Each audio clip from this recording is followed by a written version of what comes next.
Good morning students. हम electrical potential का topic कर रहे थे। तो जैसे कि मैंने आपको बता दिया what is electrical potential is the work done over a test charge.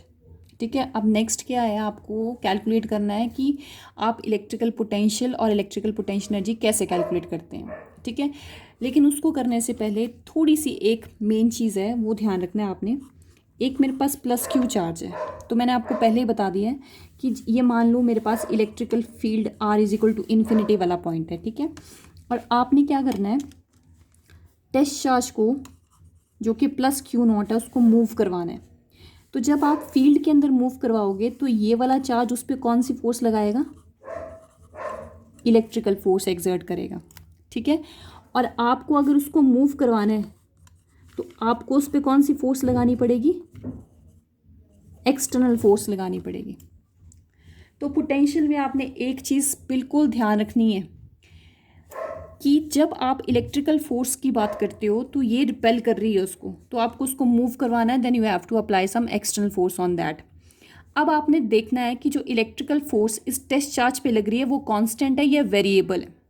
तो आपको पता है कि जब दो चार्जेस के बीच में इलेक्ट्रिकल फोर्स लगती है तो इलेक्ट्रिकल फोर्स का फॉर्मूला होता है 1/4πε0 magnitude of the two charges. First का मैग्नीट्यूड क्यू है, सेकंड का क्यू नॉट है, अपॉन दोनों के बीच के डिस्टेंस का स्क्वायर। ठीक है, 1/4πε0 तो चेंज नहीं होगा। ठीक है, ये फर्स्ट का मैग्नीट्यूड सेकंड का मैग्नीट्यूड भी चेंज नहीं होगा। लेकिन जब test charge inside the field move करेगा तो आपको पता है यहाँ से लेके यहाँ तक आर को हम इन्फिनिटी लेते हैं, लेकिन अगर पॉइंट यहाँ आ जाएगा, टेस्ट चार्ज यहाँ आ गया, तो आर हम इन्फिनिटी नहीं लिखते, आर की वैल्यू रिड्यूस होती जाएगी, कम होती जाएगी। ठीक है, तो जब आप टेस्ट चार्ज को मूव करवा रहे हो और अगर मैं आपको बोल रही हूँ यहाँ पे कितनी फोर्स लग रही है और इस पॉइंट पे कितनी फोर्स लग रही है, इलेक्ट्रिकल फोर्स जो ये इस टेस्ट चार्ज पे लगा रहा है, तो आप देखोगे यहाँ पे इन दोनों के बीच का डिस्टेंस कुछ और है, यहाँ पे दोनों के बीच का डिस्टेंस कुछ और है। तो आर अगर वेरी करेगा तो ऑब्वियसली बात है इलेक्ट्रिकल फोर्स भी क्या करेगी, वेरी करेगी। तो आपने ध्यान रखना है कि whenever the test charge is moving inside the electrical field then the magnitude of the electrical force on the repulsive force is not constant, it is variable in nature, वो variable में होगा। ठीक है, यानी कि ये वाली force कौन सी है, ये वेरिएबल आएगी। ठीक है, अब अगर ये फोर्स वेरिएबल है तो आपको देखना पड़ेगा ये कैसी होगी। ठीक है, अब इलेक्ट्रिकल फोर्स में क्या चीज़ होती है, आप मान लो आपका टेस्ट चार्ज यहाँ पे है, ठीक है, इस पॉइंट पे है, तो आपको एक्सटर्नल फोर्स कितनी लगानी है वो डिपेंड करता है इलेक्ट्रिकल फोर्स कितनी है। अब अगर आप यहाँ पे खड़े हो और जो आपकी इलेक्ट्रिकल फोर्स है उसका मैग्नीट्यूड है 5 न्यूटन, ध्यान से सुनना इसको, इलेक्ट्रिकल फोर्स का जो ये लगा रहा है इस ए पॉइंट पे टेस्ट चार्ज के ऊपर कितनी फोर्स है, 5 न्यूटन। तो आपको जो एक्सटर्नल फोर्स लगानी पड़ती है ये तो इस तरफ को लगाएगा, तो आपको एक्सटर्नल फोर्स कौन सी डायरेक्शन में लगानी पड़ेगी, ऑपोजिट में। कितनी लगानी पड़ती है, 5 न्यूटन ही लगानी पड़ती है। अब अगर आप यहाँ आ जाओगे, ये मेरे पास बी पॉइंट है, तो आप इसके पास आ रहे हो, तो जब आप इसके पास आओगे तो आर की वैल्यू रिड्यूस होगी, इलेक्ट्रिकल फोर्स का मैग्नीट्यूड क्या हो जाएगा, इंक्रीज हो जाएगा। अब इस तरफ को मान लीजिए इलेक्ट्रिकल फोर्स 10 न्यूटन लग रही है बी पॉइंट पे, तो अब जो एक्सटर्नल फोर्स लगेगी वो इस डायरेक्शन में, क्योंकि इलेक्ट्रिकल इधर है, एक्सटर्नल इस तरफ को है, वो भी कितनी लगेगी, 10 न्यूटन ही लगती है। ठीक है, यहाँ आ जाओगे फिर वही चीज़ सी पॉइंट पे इस तरफ को मान लीजिए 15 न्यूटन है, तो आपकी एक्सटर्नल फोर्स कौन सी कितनी लगेगी, 15 न्यूटन ही लगेगी। इस पे बस आपने एक चीज़ ध्यान रखनी है कि जब भी आप फील्ड के अंदर कोई भी पॉइंट कंसीडर करते हैं, कोई भी पॉइंट ले लो, ए बी सी कोई भी पॉइंट ले लो, इलेक्ट्रिकल फोर्स जो है उस पॉइंट पे जितनी लगेगी हमें एक्सटर्नल फोर्स भी उतनी ही लगानी पड़ती है। ठीक है, दूसरी बात, जैसे जैसे हम अंदर की तरफ बढ़ेंगे the magnitude of electrical force it will start increasing. तो अगर एक्सटर्नल फोर्स का मैग्नीट्यूड भी हमें क्या करना पड़ता है, बढ़ाना पड़ता है। तो जब हम यहाँ पे खड़े होंगे इस पॉइंट पे, तो इलेक्ट्रिकल फोर्स इधर लगेगी तो एक्सटर्नल इस डायरेक्शन में लगेगी। तो आप बोलोगे इस पॉइंट पे कितनी लग रही है, तो कितनी लिखी है मैंने, 5 न्यूटन ही लगेगी। ठीक है, जब आप आगे चले जाओगे एक बोल रहा है यहाँ चल, आप उसको आगे को भेज रहे हो, कितनी लगा रहे हो दोनों, ये भी 5 न्यूटन और ये भी कितनी है 5 न्यूटन। अब ए से बी की तरफ चलेंगे, अब बी पॉइंट पे 10 न्यूटन इधर को लग रही है, तो एक्सटर्नली यहाँ को कितनी लगेगी 10 न्यूटन ही लगेगी। यानी कि जैसे जैसे हम फील्ड के अंदर जाते हैं वैसे वैसे इलेक्ट्रिकल फोर्स का मैग्नीट्यूड भी इंक्रीज होता है। और अगर magnitude of electrical force increase होगा then we have to increase the external force. लेकिन पोटेंशियल में जब भी आप चलते हो तो हर एक पॉइंट पे the magnitude of electrical force और जो मैग्नीट्यूड ऑफ एक्सटर्नल फोर्स है उन दोनों का मैग्नीट्यूड जो वो बराबर रहता है। ठीक है, बराबर रहेगा। जैसे जैसे आप आगे बढ़ते जाओगे आपको एक्सटर्नल फोर्स बढ़ाती जानी पड़ेगी। क्यों बढ़ानी पड़ेगी? क्योंकि एक्सटर्नल फोर्स भी क्या हो रही है, इंक्रीज हो रही है। तो जब आप अंदर बढ़ोगे तो ये बढ़ेगा क्योंकि ये बढ़ रहा है। लेकिन कितनी बढ़ानी पड़ेगी? जितनी ये बढ़ेगी उतनी ही ये बढ़ जाती है। ठीक है, अब न्यूटन का लॉ आपने पढ़ा है, अगर हर एक पॉइंट पे मैग्नीट्यूड ऑफ फोर्स जो है वो बराबर है, बढ़ रही है, यहाँ देखो 5 है, यहाँ 10 होगी, यहाँ कितनी होगी 15 होगी, लेकिन वो जो बढ़ रही है ना वो मैंने पहले बोल दिया कि जितनी ये बढ़ेगी उतनी ही हमें ये बढ़ानी पड़ती है। तो आप किसी एक पर्टिकुलर पॉइंट पे खड़े हो जाओ तो इलेक्ट्रिकल फोर्स इस तरफ को है तो एक्सटर्नल की डायरेक्शन ऑपोजिट है। किसी भी पॉइंट पे आप खड़े हो जाओगे मैग्नीट्यूड एक जैसा रहेगा लेकिन डायरेक्शन ऑपोजिट हो जाएगी। लेकिन एक पॉइंट पे नेट फोर्स अगर मैं पूछूं दैट इज इक्वल टू 0। इधर देखूं तो इलेक्ट्रिकल और external force both are magnitude both have same और डायरेक्शन ऑपोजिट। यहाँ पे भी मैग्नीट्यूड सेम, डायरेक्शन कैसी है ऑपोजिट, तो नेट फोर्स कितनी हो जाती है 0 हो जाती है। तो न्यूटन के फर्स्ट लॉ के according if the net force acting on any point और एनी पार्टिकल और any body is 0 then the acceleration produced in that body is also 0। तो एक्सेलेरेशन कितनी होती है 0 होती है। तो जब भी आपका टेस्ट चार्ज मूव करेगा इनसाइड द इलेक्ट्रिकल फील्ड तो मैंने आपको क्या चीज़ बोली, एफ नेट कितनी होगी 0 होगी, नेट जो है। ठीक है, क्यों 0 होती है? सबसे इंपॉर्टेंट चीज़, why this is equal to 0, because at every point क्या चीज़ बोली मैंने, जो इलेक्ट्रिकल फोर्स होती है it is always equal to external force. Magnitude दोनों का बराबर बट दोनों की डायरेक्शन एक दूसरे के ऑपोजिट, ये इंपॉर्टेंट चीज़ है। Therefore net force is equal to 0 so the acceleration is also equal to 0। ठीक है, तो जो आपका टेस्ट चार्ज या यूनिट चार्ज बोल लो जब वो अंदर की तरफ मूव करेगा विद 0 एक्सेलेरेशन मूव करता है। और ये सबसे इंपॉर्टेंट चीज़, इलेक्ट्रिकल और एक्सटर्नल फोर्स दोनों बराबर होती है। ठीक है, अब अगर मैं पूछूं what is the magnitude of electrical force, तो ये प्लस क्यू चार्ज है, ये आपके पास r is equal to infinity आ गया।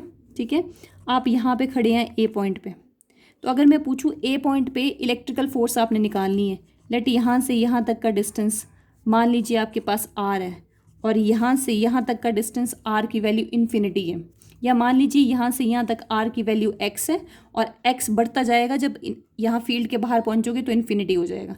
तो ए पॉइंट पे आपकी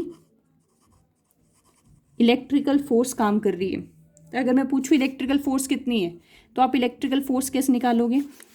फोर्स क्यों लग रही है यहाँ पे, टेस्ट चार्ज यहाँ रखा है मैंने, क्यों लग रही है इस पर? क्योंकि ये इसकी फील्ड के अंदर है, फील्ड के अंदर है तो फील्ड उस पर क्या चीज़ एक्सर्ट करेगी, फोर्स एक्सर्ट करती है। कितनी फोर्स एक्सर्ट करती है? तो आपको लिखवाया हुआ है electrical force is equal to force field upon test charge. यहाँ से फोर्स का फॉर्मूला क्या बनता है, q naught into E. Force कौन सी वाली फोर्स है? ये इलेक्ट्रिकल फोर्स जो किसकी वजह से लग रही है, इसकी फील्ड की वजह से। It is equal to q naught जिस पे लग रही होती है, तो टेस्ट चार्ज का मैग्नीट्यूड क्यू नॉट और इलेक्ट्रिकल फील्ड कितनी है मेरे पास, मान लीजिए ई है, तो इस पॉइंट पे कितनी लग रही है, ई लग रही है। अब आपने मैंने बोला ये कैसी चीज़ है, ये वेरिएबल होता है, बदल जाता है। क्यों बदलता है? क्योंकि ये आर बदल जाता है। अगर ये पॉइंट मैं यहाँ ले लूँगी तो आर की वैल्यू एक्स नहीं होगी, कुछ और हो जाएगी, बढ़ जाएगी। तो अगर एक्स की वैल्यू आर की वैल्यू एक्स से ज़्यादा हो जाएगी, ये इंक्रीज़ हो जाएगा, तो इलेक्ट्रिकल फोर्स डिक्रीज़ हो जाएगी। जो आपकी इलेक्ट्रिकल फोर्स होती है ये कैसी है, वेरिएबल नेचर की है। अब एक तो मैंने इस फॉर्मूले से बता दिया, एक यहाँ से भी देख सकते हो आप, क्यू नॉट तो सेम रहेगा लेकिन ई कैसी होती है इस केस में, वेरिएबल होती है। अब वो वेरिएबल क्यों होती है? वो इसलिए होती है क्योंकि आपके पास ये चीज़ मैंने करवाई है,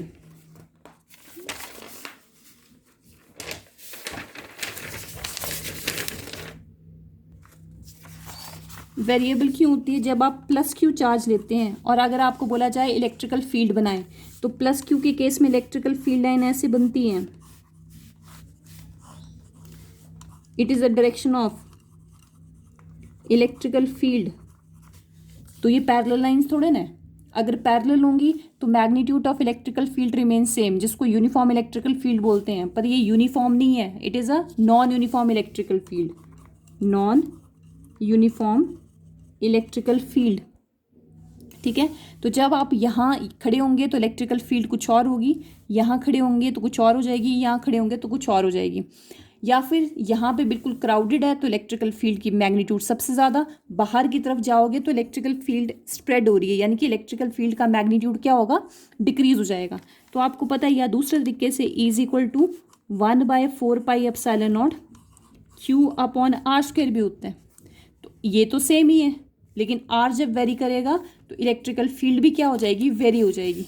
तो वैसे ही यहाँ मैंने बोला है F electric is equal to Q0 × E, तो यहाँ इस केस में प्लस Q के केस में ऐसी इलेक्ट्रिकल फील्ड बन रही है जो कि यूनिफॉर्म नहीं है, नॉन यूनिफॉर्म है। नॉन यूनिफॉर्म मतलब वेरिएबल। तो इलेक्ट्रिकल फील्ड कैसा है, वेरिएबल टर्म है। Q0 E से देखोगे, अगर फोर्स का फॉर्मूला लगाओगे तो R वेरी कर रहा है, तो ये भी वेरी करेगा, और अगर यहाँ से देखोगे तो E वेरिएबल है, तो इलेक्ट्रिकल फोर्स भी कैसी होगी, वेरिएबल होगी। ठीक है, तो आपके पास इलेक्ट्रिकल फोर्स का फॉर्मूला क्या बना इस केस में, F electric is equal to Q0 × E। ठीक है, अब अगर मैं बोलूँ एक्सटर्नल फोर्स निकालो, तो अभी मैंने आपको करवाया कि जो एक्सटर्नल फोर्स होती है it is same as that of electrical force. ठीक है, पर दोनों का मैग्नीट्यूड एक दूसरे के ऑपोजिट। So F external is equal to minus of F electrical E है, Q0 × E। This is your second. याद रखना, मैग्नीट्यूड देखो, एक्सटर्नल इलेक्ट्रिकल का मैग्नीट्यूड कैसा है, सेम है, पर डायरेक्शन क्या होती है, एक दूसरे के ऑपोजिट होती है। ठीक है, ये ध्यान रखेंगे आप। और लास्ट स्टेप कि अगर आपके पास प्लस Q दी है, बहुत इंपॉर्टेंट है, तो मैंने अभी बनाया प्लस Q के केस में ऐसी बनती है इलेक्ट्रिकल फील्ड। अगर इलेक्ट्रिकल फील्ड की डायरेक्शन देखें तो क्या बनती है, जिस तरफ को हमारा टेस्ट चार्ज फोर्स एक्सपीरियंस करता है, तो यहाँ पे जब टेस्ट चार्ज रखोगे तो वो बाहर की तरफ फोर्स एक्सपीरियंस करेगा, और जो उसकी फोर्स की डायरेक्शन होती है वही इलेक्ट्रिकल फील्ड की डायरेक्शन है। तो इस केस में इलेक्ट्रिकल फील्ड बाहर की तरफ जा रही है। तो अगर मैं यहाँ बनाऊँ what is the direction of electrical field, तो it is the direction of electrical field away from plus Q charge, बाहर की तरफ है। ठीक है, लिख दिया। और अगर मैं माइनस Q के केस में बनाऊं तो माइनस Q में कैसा बनता है, ये माइनस Q है, टेस्ट चार्ज अंदर की तरफ आते हैं। टेस्ट चार्ज किस तरफ को फोर्स एक्सपीरियंस करता है, अंदर की तरफ, तो वही किसकी डायरेक्शन होती है, इलेक्ट्रिकल फील्ड की। तो अगर माइनस Q के केस में आप इलेक्ट्रिकल फील्ड बनाओगे तो इलेक्ट्रिकल फील्ड की डायरेक्शन बाहर को नहीं होगी, कहाँ होगी, अंदर की तरफ। It is the direction of electrical field. ठीक है, अगली चीज़ सबसे इंपॉर्टेंट जो आपको करवाई है कि अगर आप देखेंगे व्हाट इज़ द, ये इलेक्ट्रिकल फील्ड बाहर की तरफ है। अगर प्लस Q के केस में मैं पोटेंशियल की बात करूं कि पोटेंशियल कैसा है आपका, तो मैंने लास्ट लेक्चर में बताया था प्लस Q के केस में जब आप देखते हो तो जब आप अंदर की तरफ जाते हो तो वो इंक्रीजिंग पोटेंशियल होता है, और माइनस Q के केस में अंदर की तरफ जाते हो तो डिक्रीजिंग पोटेंशियल होता है। तो वैसे अगर यहाँ बनाऊँ, आप अंदर की तरफ जा रहे हो, इस तरफ को मूव कर रहे हो, तो वो कौन सा पोटेंशियल होगा आपका, इंक्रीजिंग पोटेंशियल। ठीक है, और यहाँ जब आप अंदर की तरफ जाओगे इस केस में, तो वो कौन सा पोटेंशियल होता है, डिक्रीजिंग पोटेंशियल। तो यहाँ से एक बड़ी इंपॉर्टेंट चीज़ आती है कि व्हाट, अगर आप इलेक्ट्रिकल फील्ड को पोटेंशियल के साथ देखो तो उसकी डायरेक्शन आती है। देखो ध्यान से, यहाँ पे इंक्रीजिंग पोटेंशियल यहाँ है, फील्ड इस तरफ को है। अगर इस तरफ को इंक्रीजिंग पोटेंशियल है तो बाहर की तरफ कौन सा होगा, डिक्रीजिंग पोटेंशियल नहीं होगा। अंदर की तरफ अगर इंक्रीज करा तो बाहर की तरफ क्या हो रहा होगा, डिक्रीज। तो इलेक्ट्रिकल फील्ड कौन सी डायरेक्शन में काम कर रही है, जिस तरफ को देखो ऑपोजिट है, बाहर की तरफ जाओगे तो डिक्रीजिंग पोटेंशियल है, तो इलेक्ट्रिकल फील्ड डिक्रीजिंग पोटेंशियल की तरफ काम करती है। वैसे यहाँ देखो, ये इलेक्ट्रिकल फील्ड अंदर की तरफ है। अगर कंफ्यूज मत होना, चैप्टर नंबर 2 जो आपका इलेक्ट्रिकल फील्ड वाला टॉपिक है वहाँ से करवाया इलेक्ट्रिकल फील्ड की डायरेक्शन, यहाँ से निकालते हैं। जो टेस्ट चार्ज की फोर्स की डायरेक्शन होती है वो इलेक्ट्रिकल फील्ड की होती है। तो आप टेस्ट चार्ज रखोगे तो उसके पास आएगा, तो यहाँ इलेक्ट्रिकल फील्ड अंदर को लग रही है और अंदर की तरफ क्या है, डिक्रीजिंग पोटेंशियल। तो हमेशा याद रखना electrical field is always acting in the direction of, किस तरफ को काम करती है,